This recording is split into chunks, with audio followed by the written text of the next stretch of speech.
Michael Komape. Remember that name? Well, lobby group Section 27 has been running the Michael Komape Sanitation Progress Monitor to keep track of progress being made to eradicate pit toilets in Limpopo and around the country. The project aims to eliminate unsafe and undignified sanitation at public schools in the province and has been online for a while now, as it was launched a while back. We're joined by Demichelle, Petherbridge attorney at Section 27. Thank you very much for your time this afternoon. Perhaps let's take it from the start, and you can just remind our viewers how this tool came to be. Yes, so if we take it, firstly, thank you so much for having me. It's really a pleasure to be speaking about this tool.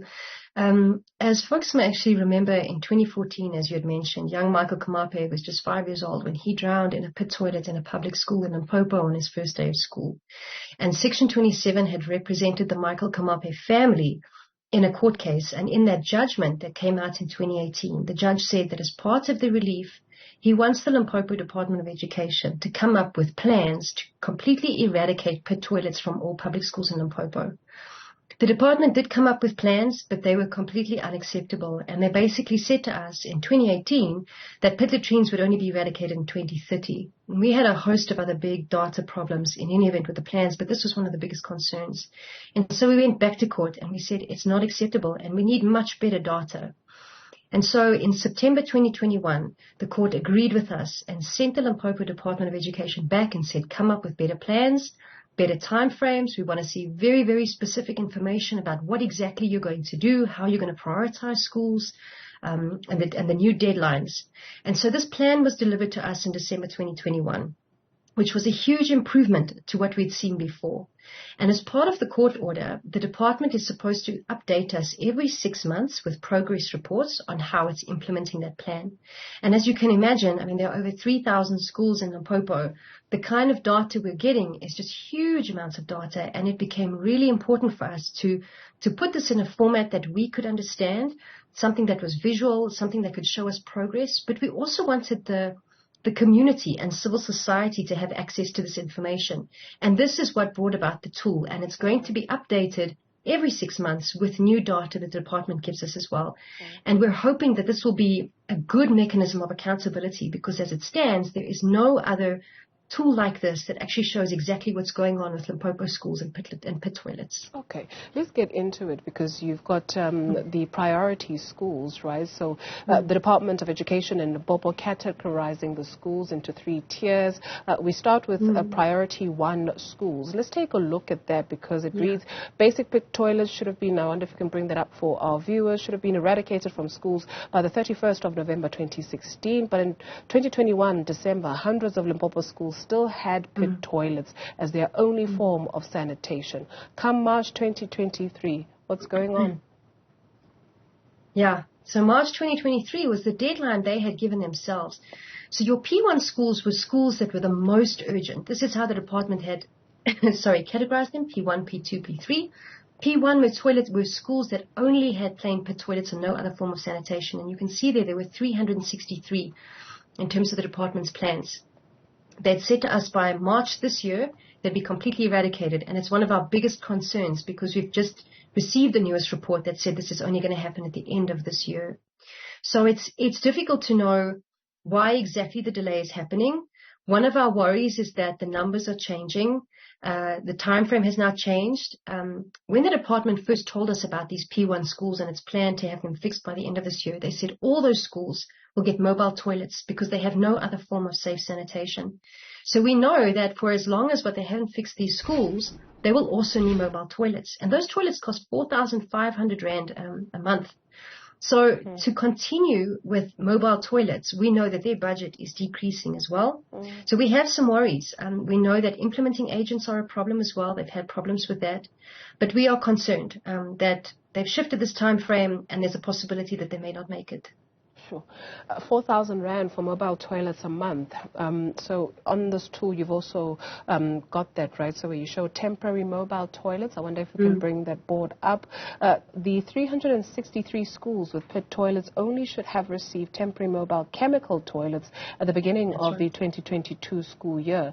162 schools received mobile toilets, and you go on to detail this. Maybe just describe to our viewers or talk to us about what we are seeing here with the mobile toilets.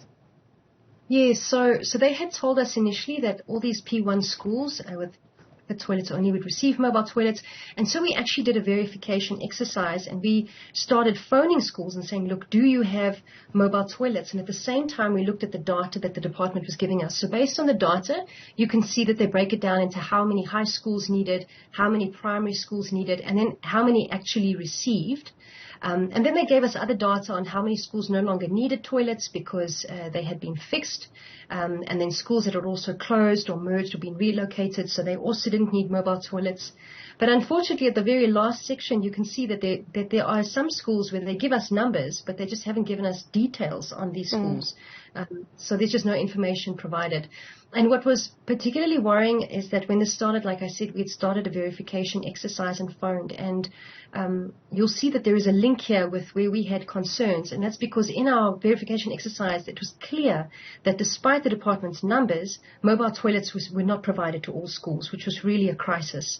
And so there was quite a bit of back and forth towards the end of last year and the beginning of this year to try and have that sorted out. So even though the department had said they had done it, they didn't. And I think that's what makes this tool so important. We want schools to take a look at what their status is and tell us if the information is correct. Sure. And then there comes the assessed condition of schools. It reads, the Limpopo Department of Education compiled a condition rating system that is used to identify schools that should be prioritized. The system is in addition to the priority 1, 2, and 3 categories. The relevance of this condition rating system is unclear. For example, and it's not funny, some priority 1 schools which have pit latrines only are rated as average when logically they should be poor. I mean, this is completely shocking. 86% of them are average. Only 9% are good. Yeah, and what's interesting is if you look at the number, I mean, there are so many schools with pit toilets, and yet the majority of schools have been classified as average. And in recent engagements with the department, they had told us that the condition rating system had to do with the actual condition of the toilet. So if you had a plain pit toilet that was in a good condition, it would be classified as a good condition toilet.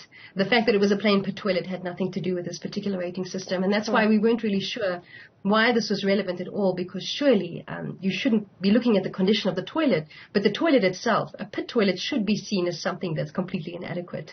So it was a bit confusing for us why this particular condition rating system was used, but nonetheless we see it in the department's reports. Sure. Michael Komape, when we talk about why this is important, that in 2023 you're still finding children having no dignity about having to use the bathroom. When we speak of why this is important, perhaps it may be logical to some, right, that you just only need to go to the bathroom, you flush, you wash your hands, and even that being a privilege. But there is quite a big number of the population in South Africa in 2023 that doesn't enjoy that, where children are dying in pit toilets. Why is it important? And when we speak of accountability, now what? Now what?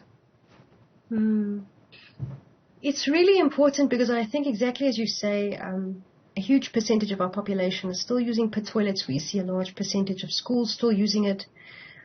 And at the same time, we know that society is really tired of hearing that this is happening. And so I think accountability becomes important, particularly from civil society, because this is what has come from the litigation, but it's clear that we're going to need civil society's voice on this to start holding them accountable. And that's the hope with this tool.